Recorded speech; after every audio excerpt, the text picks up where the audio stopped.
नमस्ते दोस्तों, आप सभी का स्वागत है इतियुग में। जी। आज की इस डीप डाइव का जो मुख्य उद्देश्य है, मेरा मतलब है हमारा जो मिशन है, वो हमारे पास मौजूद ऐतिहासिक और भौगोलिक स्रोतों के आधार पर यूनेस्को विश्व धरोहर स्थलों को समझना है, या जिन्हें हम वर्ल्ड हेरिटेज साइट्स कहते हैं। हाँ बिल्कुल, उनकी इस पूरी आकर्षक दुनिया को गहराई से समझना। और ये समझना भी कि ये काम कैसे करता है। सही कहा। हम अक्सर समाचारों में या फिर किताबों में यूनेस्को का नाम सुनते रहते हैं, लेकिन आज हम इसके पीछे का जो विज्ञान है, जो इतिहास है और हमारी अपनी संस्कृति के साथ इसका जो गहरा जुड़ाव है ना, उसे डिकोड करेंगे। और इस चर्चा का महत्व इसलिए भी बहुत ज़्यादा है क्योंकि देखिए, जब हम किसी खास जगह की बात करते हैं तो वो जगह सिर्फ कोई ईंट पत्थर का ढांचा नहीं होती। हाँ, या सिर्फ कोई जंगल का हिस्सा नहीं। एकदम सही। वो दरअसल पूरी मानवता की साझी विरासत होती है। साझी विरासत मतलब ग्लोबल हेरिटेज। ये साइट्स चीख चीख कर गवाही देती हैं कि इंसानियत की जो पूरी यात्रा रही है वो कैसी थी। ठीक है, आइए इसे विस्तार से समझते हैं। सबसे पहले तो इस शब्द यूनेस्को को ही डिकोड करते हैं। बिल्कुल। इसका पूरा नाम है United Nations Educational, Scientific and Cultural organisation.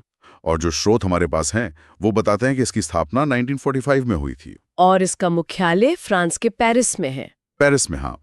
अब अगर हम इसके उद्देश्यों पर चर्चा करें तो स्रोतों में मुख्य रूप से 4 उद्देश्य दिए गए हैं, जो कि बहुत ही स्पष्ट है। हाँ, पहला है शिक्षा का विकास करना, दूसरा विज्ञान और संस्कृति का संरक्षण, बिल्कुल, तीसरा विश्व शांति और सहयोग बढ़ाना, जो कि सबसे अहम है, और चौथा ऐतिहासिक और प्राकृतिक धरोहरों की रक्षा करना। यहाँ जो बहुत सबसे आकर्षक है वो ये है कि कैसे ये सारी चीजें आपस में जुड़ी हुई हैं।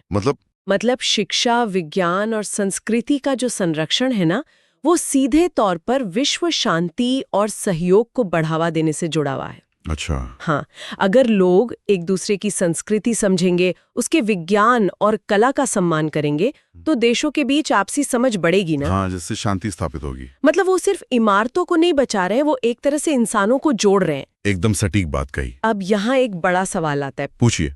आखिर किसी जगह को ये विश्व धरोहर या वर्ल्ड हेरिटेज का टैग मिलता कैसे? इसका एक बहुत ही कड़ा प्रोसेस होता है। वो कैसे? किसी भी जगह को ये टैग तब दिया जाता है जब उसकी सांस्कृतिक या प्राकृतिक अहमियत, मतलब उसका जो महत्व है, हाँ, वो पूरी दुनिया के लिए बहुत खास हो।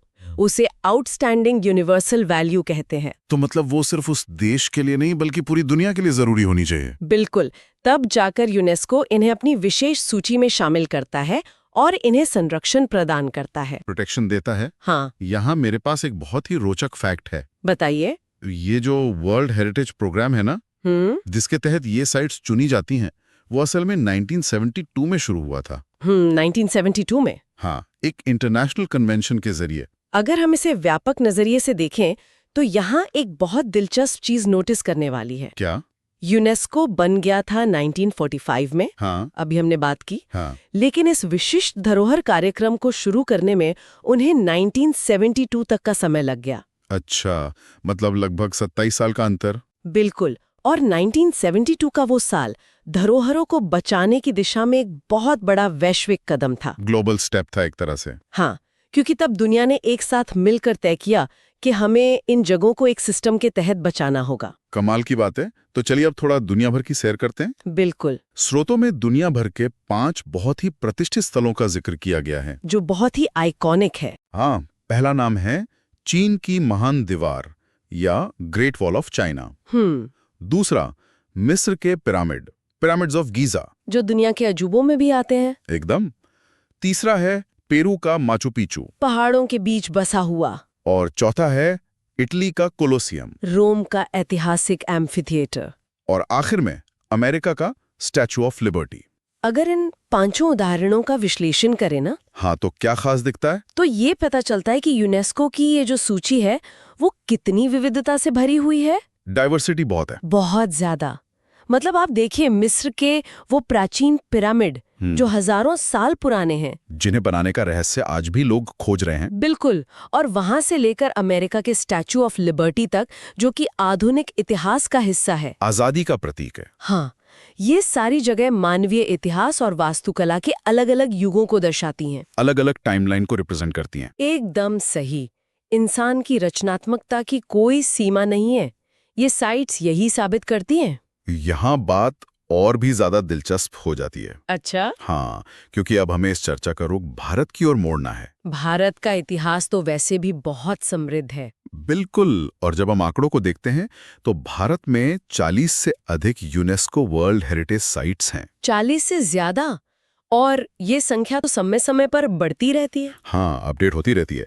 लेकिन परीक्षा के नजरिए से या एक ऐतिहासिक तथ्य के रूप में सबसे महत्वपूर्ण बात यह है कि भारत का जो पहला धरोहर स्थल था, जो पहली बार घोषित हुआ था, हाँ, वो 1983 में घोषित हुआ था। 1983 में? और वो थी महाराष्ट्र की अजंता केव्स और एलोरा केव्स। अजंता और एलोरा की गुफाएं, वाकई उनकी कलाकारी तो बेजोड़ है। पहाड़ों को काटकर बनाए गए वो मंदिर, वो अपने आप में एक अजूबे हैं। बिल्कुल।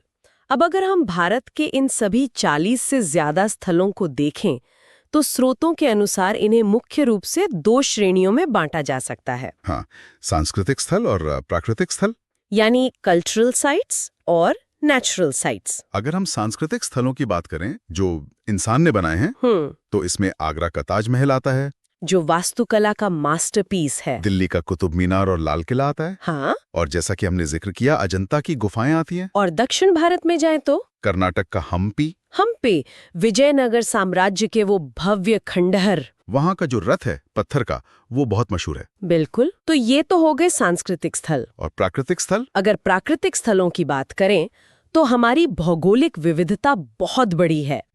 जैसे असम का काजीरंगा नेशनल पार्क, जो गैंडों के लिए मशहूर है। हाँ, एक सींग वाले गैंडों का प्राकृतिक आवास।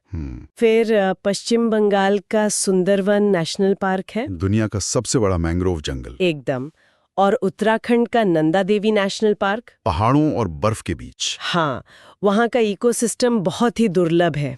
तो इस सब का असल मतलब क्या है? इसका मतलब, हाँ, ये दोनों तरह की जो साइट हैं, ये हमें भारत के बारे में क्या बताती हैं? ये सूची दरअसल ये दर्शाती है कि भारत के पास न केवल इंसान द्वारा बनाई गई बेहतरीन सांस्कृतिक वास्तुकला है, मतलब हमारे किले, महल और मंदिर, हाँ वो तो है ही, बल्कि प्राकृतिक और भौगोलिक विविधता का भी एक बहुत ही समृद्ध खजाना है। मतलब प्रकृति ने भी हमें बहुत कुछ दिया है। बिल्कुल।